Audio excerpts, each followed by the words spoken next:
तो ये जान लीजिए कि सबसे ऊपर क्या है, मतलब राज्य में राज्य सरकार होता है, राज्य सरकार होता है। उसके नीचे क्या है, राज्य सचिवालय आता है, राज्य सचिवालय आता है। और इसी के अंडर क्या आता है, प्रमंडल बोलते हैं, कमिश्नरी, कमिश्नरी बोलते हैं ना, संभाग। Yes sir. और इसके नीचे आता है आपका जिला, आता है ना। इधर देखिए कि मुख्यमंत्री इसके हेड हो गए, चीफ मिनिस्टर। इसके कौन हो गए, चीफ सेक्रेटरी, चीफ सेक्रेटरी हो गए। इसके कौन हो गए, डीसी। कमिश्नर हो गए, नहीं डीसी नहीं, कमिश्नर हो गए। ठीक है, ये हो गए कमिश्नर, आयुक्त। ठीक है, और ये हो गए डीएम। ठीक है, डिस्ट्रिक्ट कलेक्टर। ठीक है, डिस्ट्रिक्ट मजिस्ट्रेट। और इनको जो है सो डेप्यूटी कमिश्नर भी बोला जाता है, उपायुक्त।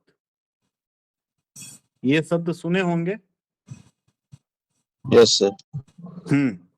तो ये उपायुक्त हो गए। ठीक है ना, कहीं कोई दिक्कत नहीं सर। अभी ये फ्लो समझ में आ रहा है आप लोगों को।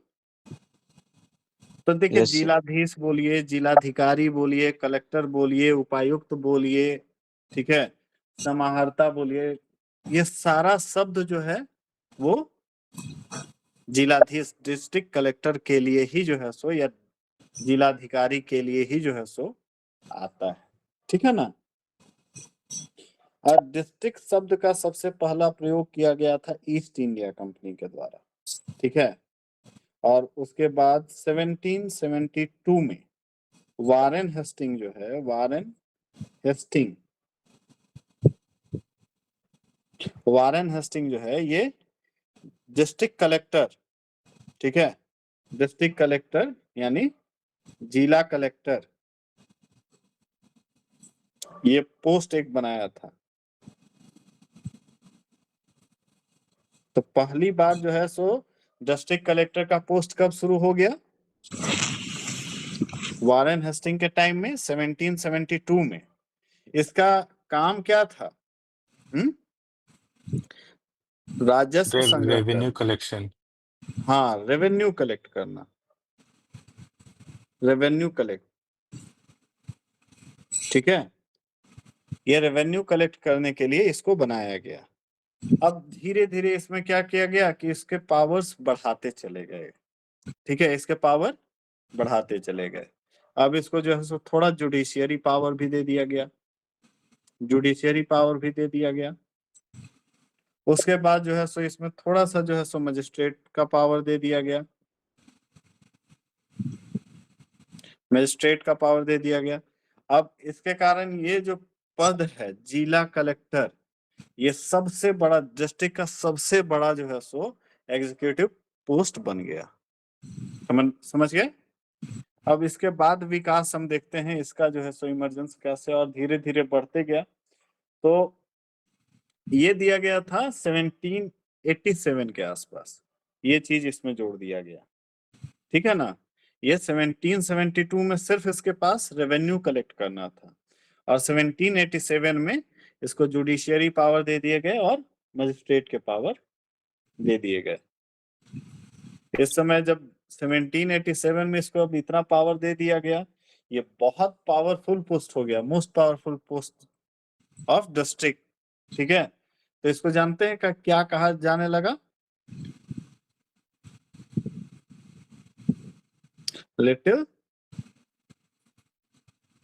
नेपोलियन।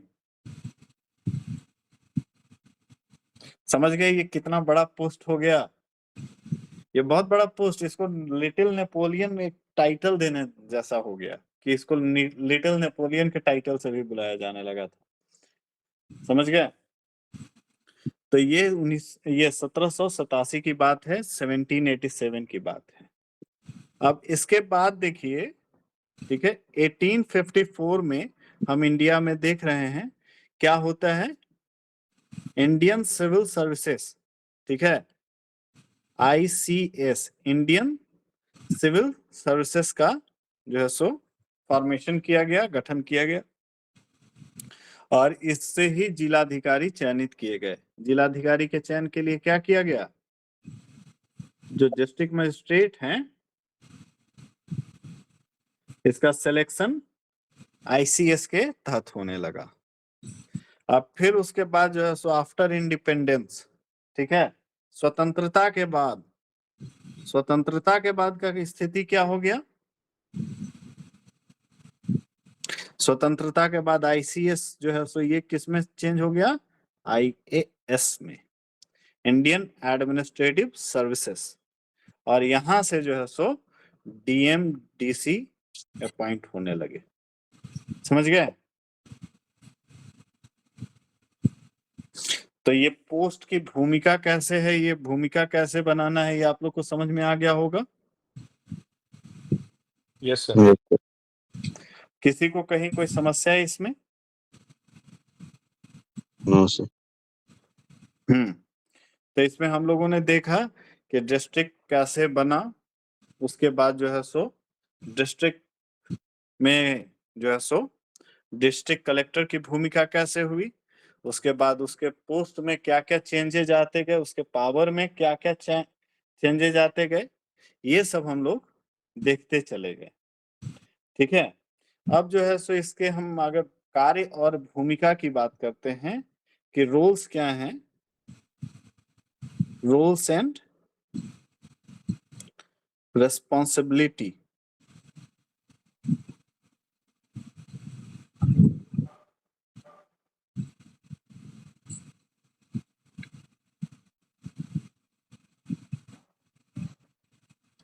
हम DM सिर्फ लिखते जा रहे हैं, समझ लीजिएगा, डिस्ट्रिक्ट मजिस्ट्रेट। ठीक है, तो इसके बहुत सारे कार्य रहते हैं। हम लोग एक फ्लो चार्ट बना लेते हैं ताकि हम लोग आसानी से चीजों को जब लिखना हो तो लिख सकें। ठीक है, तो अगर हमको बनाना होगा तो पहला हम जो है सो इसके कार्य का बांधते हैं।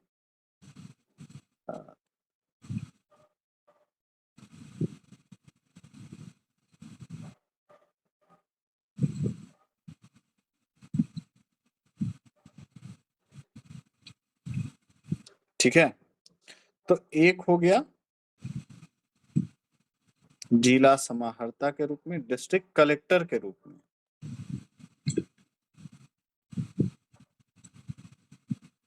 ठीक है,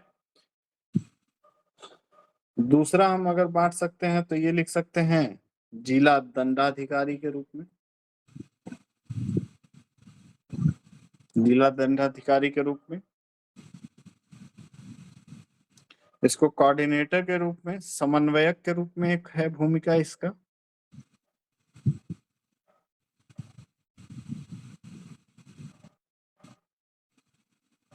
समन्वयक के रूप में है।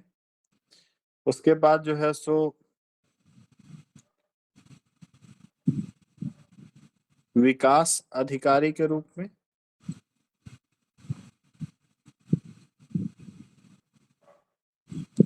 उसके बाद जो है सो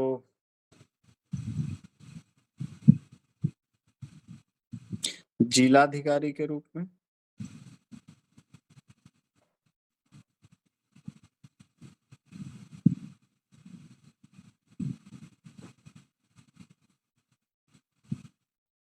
फिर और हम लोग बना सकते हैं यहाँ पे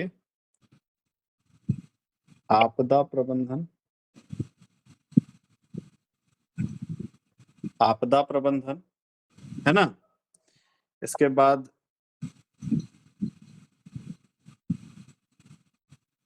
कुछ एक जो बच जाते हैं अन्य कार्य में रख सकते हैं। तो ये कई तरह से हम लोग इसके रोल को देख सकते हैं। ठीक है, कई तरह से हम लोग इसको देख सकते हैं। अब हम लोग इसको आगे बढ़ाएंगे। सर जिला समाहर्ता भी है और जिला अधिकारी भी है, तो दोनों में दोनों डिफरेंस अलग अलग बताएंगे, अच्छा। आप लोग देखिएगा। ठीक है, दोनों के रूप में अलग अलग है, इसीलिए हम लिख दिए हैं। ये समाहर्ता हो गया कलेक्टर के रूप में, टैक्स कलेक्ट करना मेनली इसका काम जो होता है ना, जब ये समाहर्ता हम बोल रहे हैं, कलेक्टर बोल रहे हैं, ठीक है ना, हम बता रहे हैं कलेक्टर के रूप में, सर ठीक है। हेलो हाँ बोलिए। सर, एक बार प्लीज ये रिपीट कर दीजिए ना, ये जो वर्ड्स लिखे हैं ना, हम्म। जिलाधीश के कार्य, तो अच्छा वो ठीक सब। है, हम ये लिख देते हैं, ठीक है ना, हम सारा जी कुछ लिखेंगे, पॉइंट वाइज लिखते रहेंगे, ठीक है जी ना। Sir, thank you. हाँ, यहाँ पे 1 2 3 4 होगा ना, इससे फिर आप फ्लो चार्ट बना लीजिएगा, ठीक है। जी सर। एज अ कलेक्टर, ठीक है ना, as a collector, district collector भी आप लिख सकते हैं, जिला समाहर्ता जो बोल रहे थे। तो इसमें क्या क्या है, पहला चीज है क्या क्या इसके कार्य यहाँ पे रहेंगे, तो टैक्स कलेक्ट करना, टैक्स कलेक्ट करना मुख्य रूप से कार्य क्या है, मतलब पहला है, अब टैक्स किस में आता है, भू राजस्व, लैंड रेवेन्यू, ठीक है, भू राजस्व, समझ गए, जो सरकारी बकाये हैं, सरकारी बकाये, गवर्नमेंट ड्यूज, उसको कलेक्ट करना, ठीक है। लोन्स जो होते हैं उसका डिस्ट्रीब्यूशन, लोन डिस्ट्रीब्यूशन, और उसका वसूली भी करवाना, ये भी इसका एक कार्य है, ठीक है। लैंड रिकॉर्ड रखना, लैंड रिकॉर्ड रखना, समझ गए। एग्रीकल्चरल लोन, ये जो लोन होते हैं ना, ये एग्रीकल्चरल होते हैं, एग्रीकल्चरल लोन जो होते हैं उसको ये करना, ठीक है। उसके बाद जो है सो सरकारी भूमि जानते हैं, गवर्नमेंट लैंड, गवर्नमेंट लैंड, इसका जो है सो एडमिनिस्ट्रेशन देखना। तो इस तरीके से इसके कई कार्य हैं, ठीक है ना, इसके कई कार्य हैं एज ए कलेक्टर के रूप में, समझ गए। जब बाढ़, सूखा, ठीक है, ड्रॉट, ये सब जो आता है, ठीक है, नेचुरल डिजास्टर, तो इस समय भी इसका कार्य होता है, नेचुरल डिजास्टर के समय।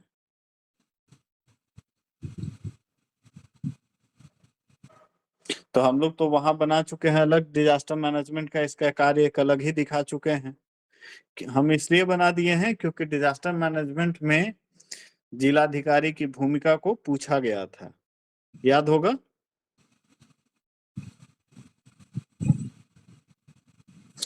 अब ये जो लैंड रेवेन्यू ये सब जो है, ठीक है ना, इससे रिलेटेड या फिर अन्य कार्यों में जो है सो एसडीओ,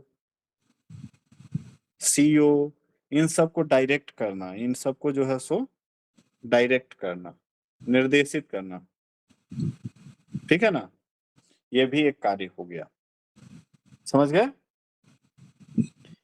अब दूसरा काम है जिला दंडाधिकारी के रूप में। हम लोग पॉइंट वाइज बना करके अगर लिखते जाएंगे तो ये बहुत अच्छा रहेगा। एज अ डिस्ट्रिक्ट मजिस्ट्रेट, ठीक है,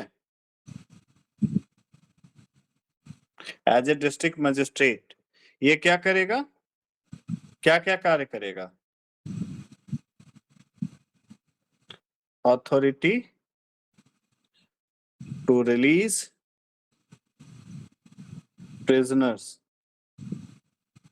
on पैरोल, पैरोल पे छोड़ना भी इसका एक कार्य था।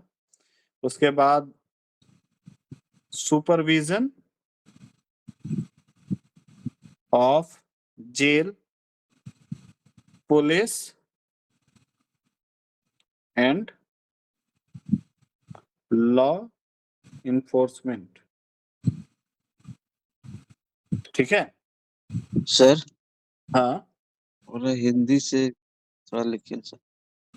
ठीक है, हिंदी से भी लिख दे रहे हैं। ये जो है सो लिखते हैं यहाँ पे, पुलिस, जेल और न्यायिक प्रशासन पर नियंत्रण रखना,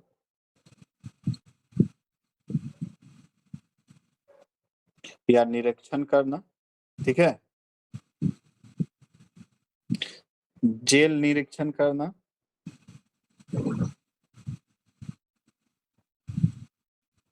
पैरोल के कैदी जो हैं पैरोल पे काम करना। ठीक है ना, और जो फांसी होता है ना उसका जो उसको इंश्योर कौन करता है, वो डीएम करता है। ठीक है ना, मतलब जब तक ये नहीं है तब तक आप फांसी नहीं दे सकते हैं, डीएम रहेगा तभी फांसी दिया जा सकता है। समझ गए? उसके बाद जो है सो गन लाइसेंस वगैरह जो आता है,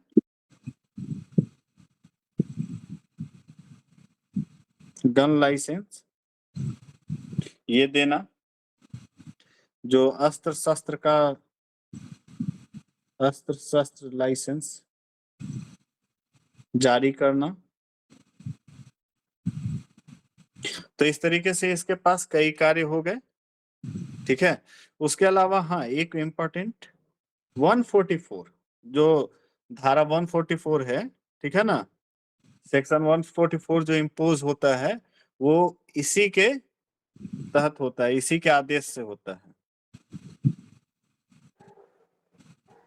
मतलब लागू करना या हटाना।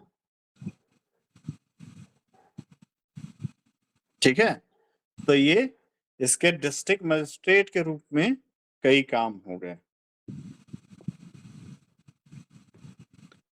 अब जो है सो एक और रखते हैं हम लोग एज अ डेवलपमेंट ऑफिसर।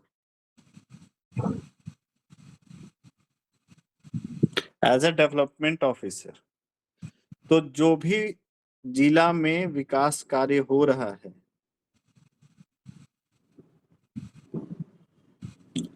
जो भी जिला का विकास कार्य हो रहा है उसका निगरानी करना, उसको कोऑर्डिनेट करना। ठीक है,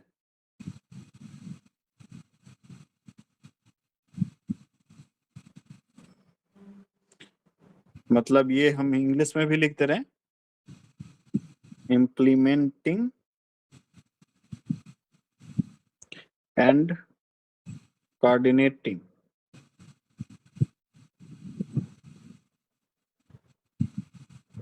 ऑफ डेवलपमेंट स्कीम्स। ठीक है, DRDA, DRDA सुने हैं, district rural development authority, district rural development agency, sorry agency. ठीक है, उसका जो है सो ये अध्यक्ष होता है, इसका अध्यक्ष होता है।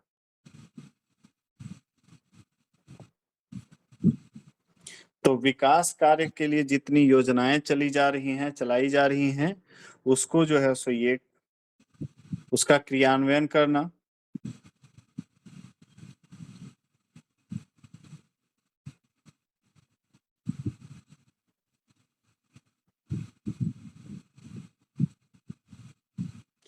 ये इसके डेवलपमेंट ऑफिसर के रूप में इसके काम होते हैं। अब इसका जो है सो काम हम लोग देखते हैं,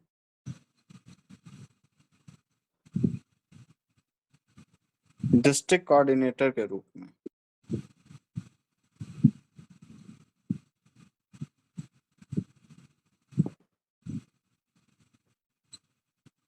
सभी पॉइंट लिखते जा रहे हैं ना? जी सर। जो छूटेगा ऊपर वाला देख लीजिएगा, सारा पॉइंट लगभग लगभग आ जाएगा। अब देखिए सरकार के अलग अलग विभाग होते हैं, ठीक है, जल संसाधन हो गया, कल्याण विभाग हो गया, शिक्षा हो गया, ठीक है, वन हो गया, पथ निर्माण हो गया, तो कहीं जो है इलेक्ट्रिसिटी बिजली विभाग हो गया। अब क्या हुआ कि रोड बनाना है, वन विभाग से कुछ चीज का फंसा हुआ है, तो इन दोनों के बीच में समन्वय स्थापित करना। बिजली है, बिजली का पोल है, पथ निर्माण हो रहा है, तो इन दोनों के बीच समन्वय स्थापित करना। और जल संसाधन का है कार्य, उसके लिए दूसरे विभाग से संपर्क करना। अगर कोई एक दूसरे के बीच में काम में ये आ रहा है तो दोनों के बीच में समन्वय स्थापित करना, दो विभागों के बीच में समन्वय स्थापित करना। स्वास्थ्य विभाग है, तो ये सब के साथ समन्वय स्थापित करके जितने भी विभाग जो जिले में हैं, ठीक है ना, उनका कार्य सुचारू रूप से चले, उनकी परेशानियों को समाप्त करना, ये सारा काम डीएम का होता है, ठीक है ना, डिस्ट्रिक्ट कलेक्टर का होता है। जो इंटर डिपार्टमेंटल डिस्प्यूट होते हैं, ठीक है,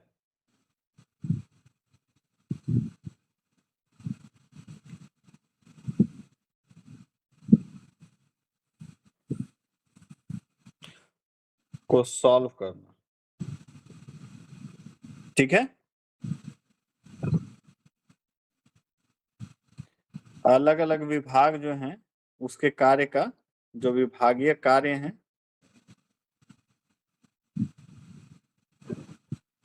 उसका निरीक्षण करना,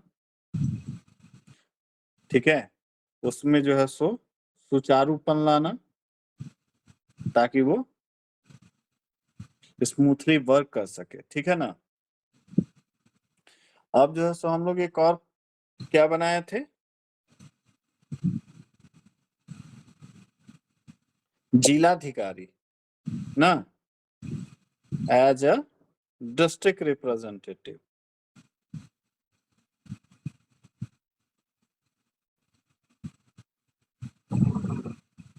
एंड प्रोटोकॉल ऑफिसर,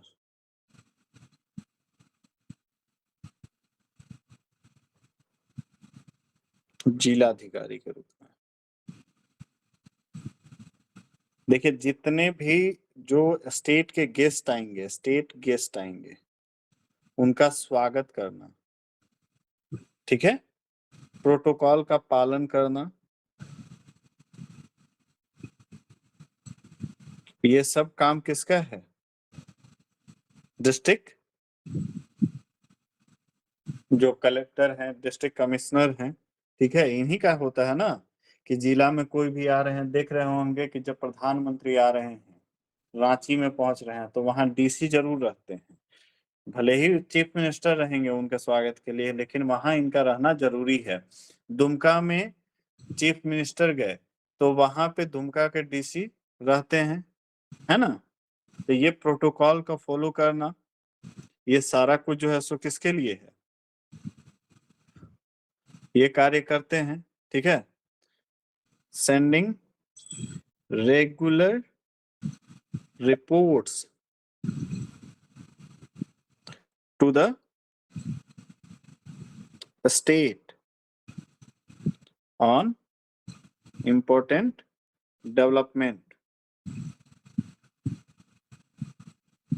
जो राज्य का जो रिपोर्ट है उसको सुचारू रूप से भेजना, ठीक है ना।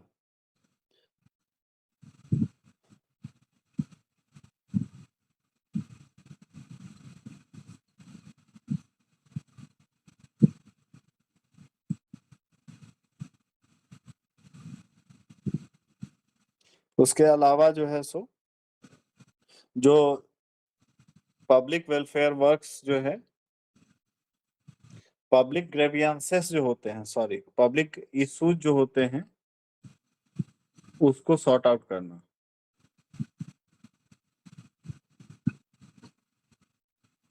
उसको सॉल्व करना, ये कई काम इसके होते हैं, समझ गए।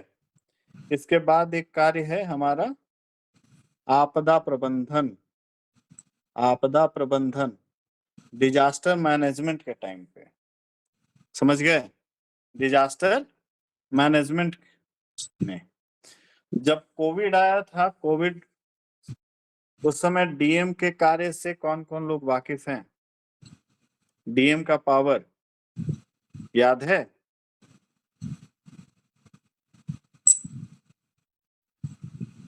तो ये जिला का जो होता है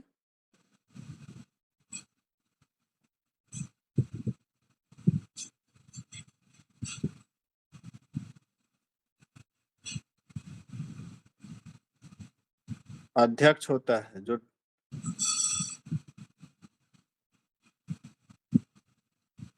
DDMA district disaster management authority, इसका जो है सो अध्यक्ष होता है। जिले में कोई भी डिजास्टर होगा उसका देखभाल, फिर उसके बाद जो है सो उससे संबंधित एक्शन करना, ठीक है, उसकी तैयारियां करना कि कैसे हम बचाव करेंगे, इन सब चीजों का जो है सो कार्य देखना आपदा प्रबंधन का। कोविड के दौरान इसकी भूमिका बहुत ज्यादा बढ़ गई थी। कोविड के दौरान इसकी भूमिका बहुत ज्यादा बढ़ गई थी।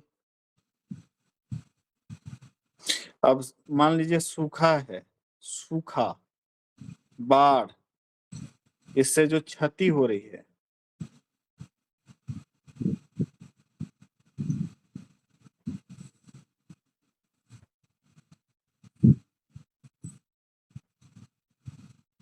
उसका असेसमेंट करना,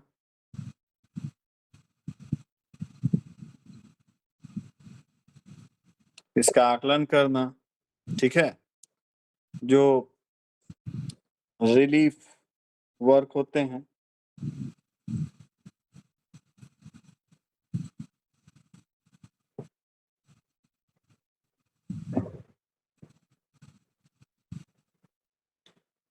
जो रिलीफ वर्क होते हैं, पुनर्वास कार्य होते हैं, उसको संचालित करना, ठीक है।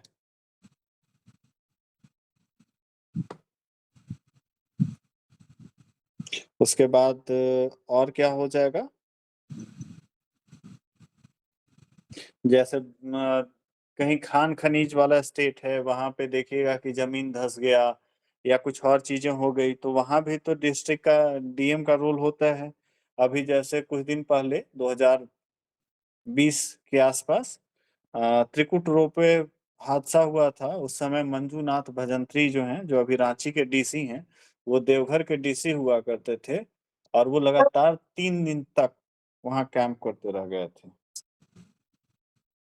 जब तक कि पूरा ऑपरेशन कंप्लीट नहीं हुआ वो वहीं रहे। तो ये एक रोल होता है। अब इसके अलावा कुछ अदर वर्क्स जो होते हैं, अन्य कार्य हैं, ये देख लेते हैं। अन्य कार्य में क्या क्या आ जाएगा, बहुत सारा चीज आप जानते हैं लेकिन आप बोल नहीं पा रहे हैं। इलेक्शन, ठीक है, चुनाव के समय क्या हो जाएंगे, चुनाव के समय ये डिस्ट्रिक्ट इलेक्शन ऑफिसर बन जाते हैं,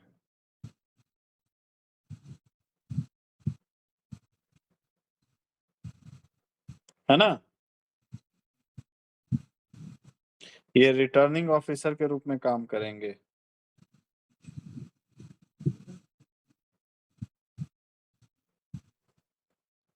चुनाव के समय। अब आएगा सेंसस, ठीक है। तो डीएम जो होते हैं, डीएम जो होते हैं वो क्या बन जाते हैं उस समय सेंसस के दौरान, डिस्ट्रिक्ट सेंसस ऑफिसर।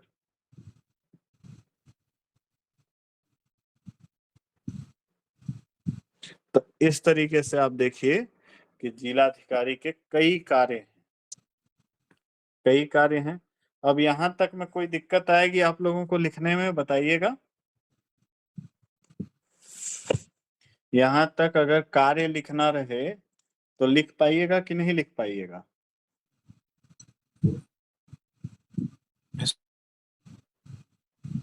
है ना।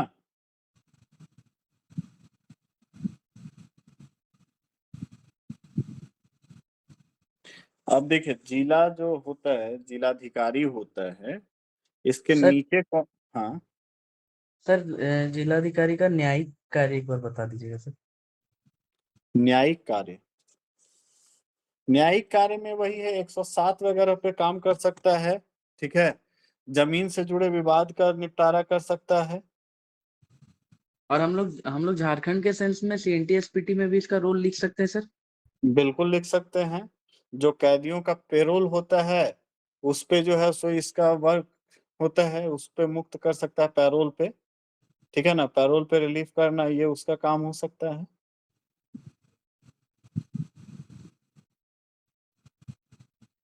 समझ गए?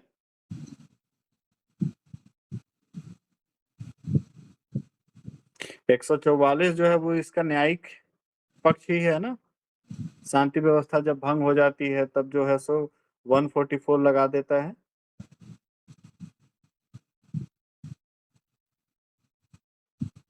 देखिए हालांकि वैसे कहा जाए ना, तो शुरुआत में जो है ना, तो इसके बहुत सारे न्यायिक कार्य दिए गए थे, ठीक है।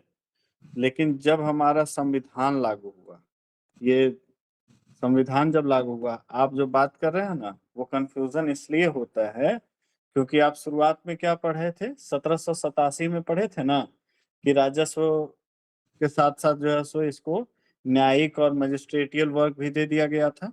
यही पढ़े थे हम आप लोग को 1787 में। यस न्यायिक सर। और मजिस्ट्रेट के भी अधिकार दे दिए गए थे, इसको जोड़े गए यस थे। अब आपका देखिए यहाँ पे आर्टिकल 50 हमारा आफ्टर इंडिपेंडेंस की हम बात कर रहे हैं, ठीक है। आर्टिकल 50 क्या कहता है? डीपीएसपी है, इसमें कहता है ना कि कार्यपालिका और विधायिका का पृथक्करण होगा। बताइए, सेपरेशन ऑफ एग्जीक्यूटिव और लेजिस्लेटिव का, हाँ या ना? पूछ तो लिए, जवाब नहीं दे रहे हैं। Yes sir.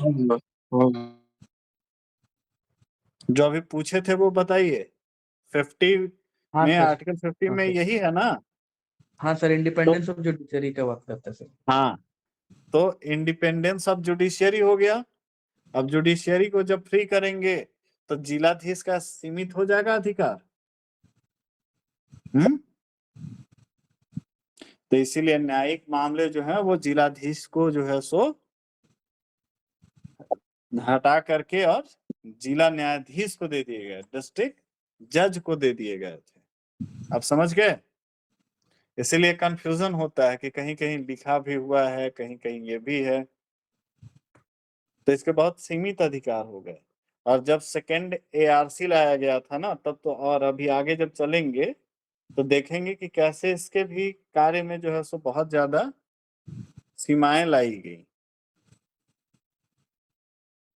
पहले जितने पावरफुल हुआ करते थे अब उतने नहीं हैं। हालांकि अभी भी बहुत पावरफुल हैं, लेकिन अब उतने हैं जितने पहले हुआ करते थे नहीं सर।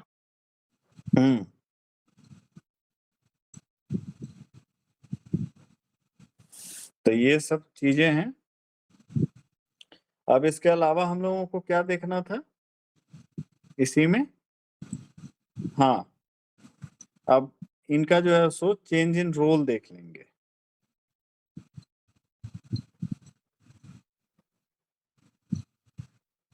क्लियर है कि रोल कैसे कैसे बदलते रहे, ठीक है।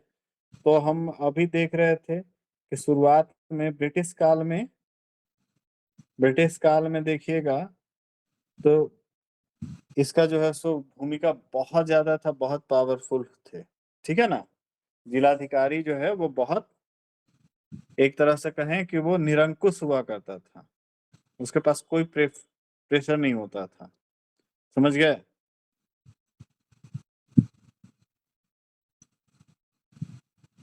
मतलब एक ऑटोक्रेटिक बोलते हैं उसको शायद ना, निरंकुश। ऑटोक्रेटिक रूलर की तरह काम करता था वो। उसके बाद जो है सो धीरे धीरे जब अंग्रेजी सत्ता समाप्त होती है ना, तब फिर भारत में क्या आता है, निर्वाचित सरकार, रिपब्लिक हम बनते हैं, निर्वाचित सरकार आती है।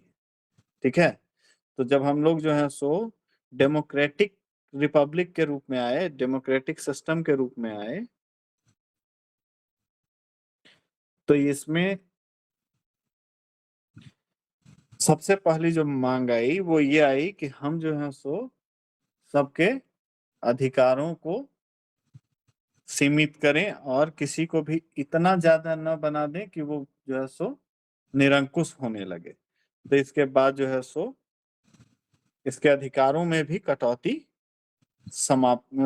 की गई। समझ गए? अब इसको जो है सो देखिएगा कि कंट्रोलर के रूप में आ गए कौन, पॉलिटिशियंस आ गए।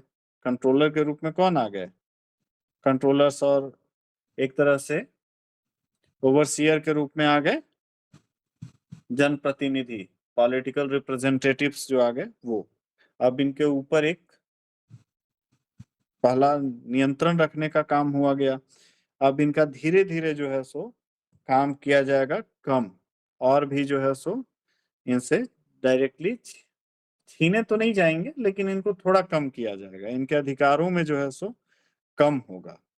पहले जो है ना सो देखिए, जो डीएम होता था ना, उसका जिला का जितना लगभग भी डिपार्टमेंट है उस पे उसका डायरेक्ट कंट्रोल होता था। डीएम का डायरेक्ट कंट्रोल किस पे होता था, डिस्ट्रिक्ट के सभी विभाग पे। तो इसको भी जो है सो कम किया गया। अब इसका क्या कर दिया गया कि अब कंट्रोल आप नहीं कर सकते हैं, अब आप जो है सो इसको कोऑर्डिनेटर, पहले ये क्या था, मतलब इसके पास निर्देश देने का शक्ति था, इसके पास निर्देश नियंत्रित करने का, डायरेक्ट एंड कंट्रोल उसको बोल सकते हैं, डायरेक्ट एंड कंट्रोल।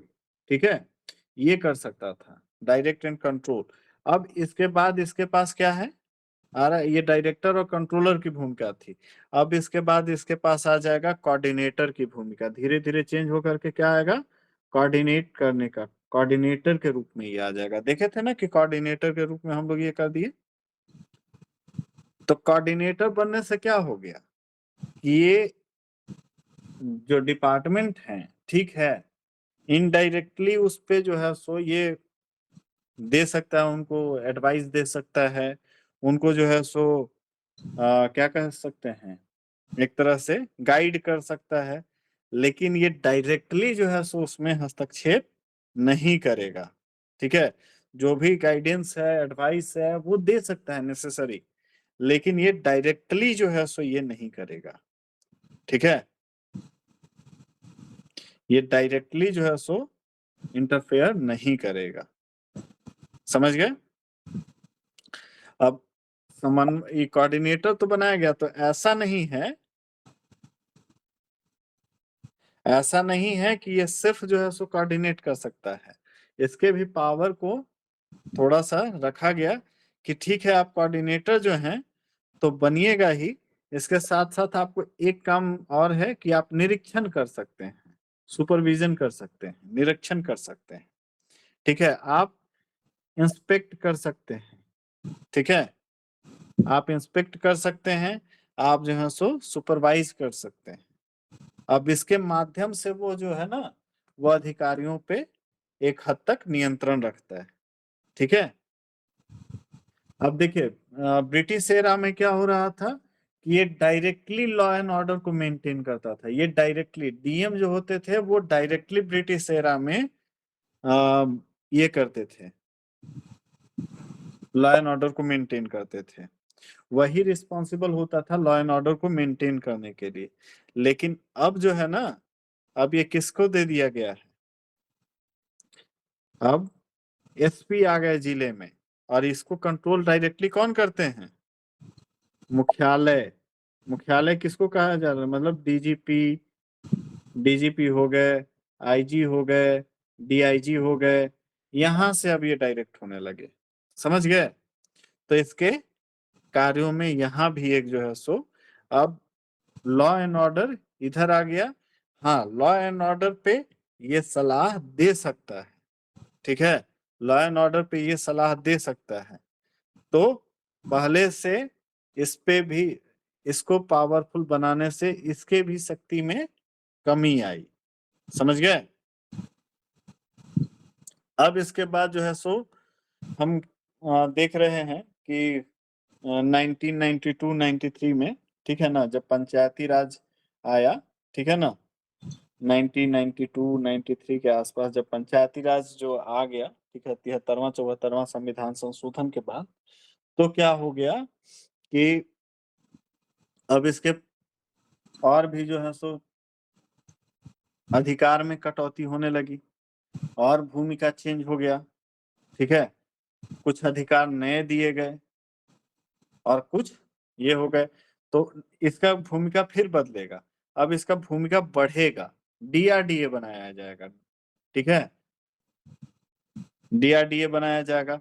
इसमें ये किया गया है, जिला परिषद बनाया जाएगा, जिला परिषद का गठन किया गया, जिला योजना समिति बनाया गया, डिस्ट्रिक्ट प्लानिंग काउंसिल बनाया गया, जिला योजना समिति बनाया गया। तो इन सब के कार्यक्रम के लिए ये डायरेक्टली रिस्पॉन्सिबल हो गया, ठीक है। और ये जिला में जो है सो सारे कार्य जो है सो जिला की योजनाएं हैं वो इसके माध्यम से चलने लगी। तो इससे भी योजनाओं पे भी इसका कंट्रोलर जो है सो थोड़ा कम होते चला गया। क्यों? क्योंकि अब जो है सो चीफ एग्जीक्यूटिव ऑफिसर ये सब बनेंगे स्वायत्त निकायों के। देखिए जो म्युनिसिपल एरिया हैं उसमें कौन बनाए जा रहे हैं? सीईओ बनाए जाते हैं। अब वहां की जवाबदेही उनकी भी हो गई, ठीक है। तो इससे भी जिलाधिकारी की शक्तियां में सीमित मतलब बहुत हद तक घटी, ठीक है। और सरकार